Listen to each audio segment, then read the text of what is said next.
നമ്മുടെ കേരളീയ സദ്യകളിൽ നിന്നും ഒഴിച്ചുകൂടാൻ പറ്റാത്തൊരു വിഭവമാണല്ലേ എരിശ്ശേരി. ഇത് പലതരത്തിൽ ഉണ്ടാക്കുന്നവരുണ്ട് കേട്ടോ. അതായത് മത്തങ്ങ, കുമ്പളങ്ങ, ചെറുപയർ, കായ എന്നിങ്ങനെ പോകുന്നു എരിശ്ശേരികൾ. എന്നാൽ ഇവയിൽ കേമൻ മത്തങ്ങ തന്നെ. അങ്ങനെയാണെങ്കിൽ ഒരു മത്തങ്ങ ചെറുപയർ എരിശ്ശേരി തന്നെ നമുക്കിന്ന് പരിചയപ്പെട്ടാലോ? So hi guys, this is Radhika and welcome back to my channel.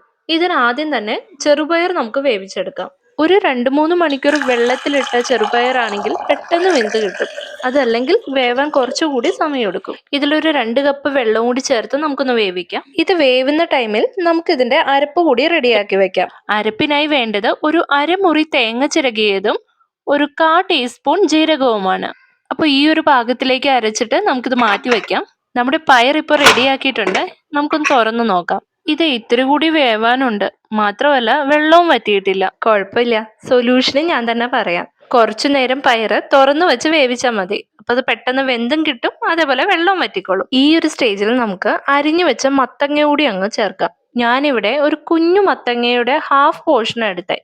അതായത് ഒരു 400 ഗ്രാമോളം വരുമായിരിക്കും.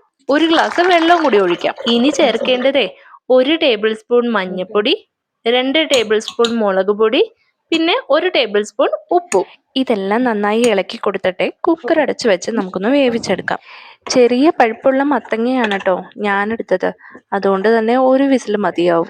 അപ്പോൾ നിങ്ങൾ എടുക്കുന്ന മത്തങ്ങയ്ക്കും അതേപോലെ കുക്കറിനും അനുസരിച്ചിരിക്കും എത്ര വിസിൽ വേണമെന്നുള്ളത്. എന്തായാലും നമ്മുടെ ആവശ്യം മത്തങ്ങ നന്നായി ഒന്ന് വെന്ത് കിട്ടണം. ഇതുപോലെ അത്രയേ ഉള്ളൂ. ചെറുതായി മത്തങ്ങയൊക്കെ ഒന്ന് ഉടച്ച ശേഷം നമ്മൾ നേരത്തെ മാറ്റി വെച്ച ആ ഒരു അരപ്പുണ്ടല്ലോ, അത് ഈ സമയത്ത് ചേർക്കാം. ഇതിലേക്ക് ഒരു 1/2 കപ്പ് വെള്ളം കൂടി ചേർത്തിട്ട് നമുക്ക് തുറന്നു വെച്ച് ഒന്ന് തിളപ്പിക്കാൻ വെക്കാം. ഒത്തിരി കിടന്ന് തിളയ്ക്കുകയും വേണ്ട കേട്ടോ. അതിനു മുന്നേ ഈ അരപ്പൊന്ന് എല്ലായിടത്തും എത്തുന്ന വരെ നന്നായി ഇളക്കി കൊടുക്കുകയും വേണേ. ഒന്ന് തിളയ്ക്കാൻ തുടങ്ങുമ്പോൾ തന്നെ നമുക്ക് ഫ്ലെയിം ഓഫ് ആക്കാം. ഇതൊന്ന് താളിച്ചെടുക്കുകയാണ് അടുത്ത പണി. അതിനായിട്ട് നമുക്കൊരു ചീനച്ചട്ടി എടുത്ത് നന്നായി ചൂടായി വരുമ്പോൾ ഏകദേശം ഒരു 5 ടേബിൾ സ്പൂണോളം വെളിച്ചെണ്ണ ചേർക്കാം. പിന്നെ 1.5 ടേബിൾ സ്പൂൺ കടുകും ഇട്ട് പൊട്ടിച്ചെടുക്കാം. ഒരു 3 ടേബിൾ സ്പൂൺ ഉഴുന്ന് കൂടി നമുക്ക് ആഡ് ചെയ്യാം. ഉഴുന്നൊന്ന് മൂത്ത് വരുമ്പോൾ 2 കൊല്ലമുളക് കൂടി നമുക്ക് ചേർക്കാം കേട്ടോ. ഇതിലേക്ക് 1/2 കപ്പ് തേങ്ങ കൂടി ചേർത്തിട്ട് നമുക്കൊന്ന് മൂപ്പിച്ചെടുക്കാം. തേങ്ങയ്ക്ക് ഒരു ഗോൾഡൻ കളർ വരുന്നതാണ് ഇതിന്റെ ഒരു കറക്റ്റ് പാകം. അത് കഴിഞ്ഞിട്ട് നമുക്ക് ഒരു 5-6 വെളുത്തുള്ളി ചതച്ചുകൂടി ഇതിലേക്ക് ചേർത്ത് നന്നായിട്ട് ഇളക്കി കൊടുക്കാം. ഇനി ഇതിന്റെ ഫിനിഷിങ്ങിന് വേണ്ടി 2 തണ്ട് കറിവേപ്പില കൈകൊണ്ട് നന്നായി ഒന്ന് തിരുമ്മി ഒന്ന് ചേർക്കാം.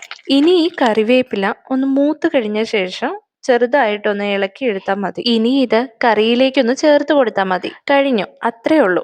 നമ്മുടെ എരിശ്ശേരി ഇപ്പോൾ റെഡി ആയിട്ടുണ്ട്. ഇനി ഇതെല്ലാം നന്നായി ഇളക്കി കൊടുത്ത് ഒന്ന് സെറ്റായ ശേഷം നമുക്ക് സെർവ് ചെയ്യാം.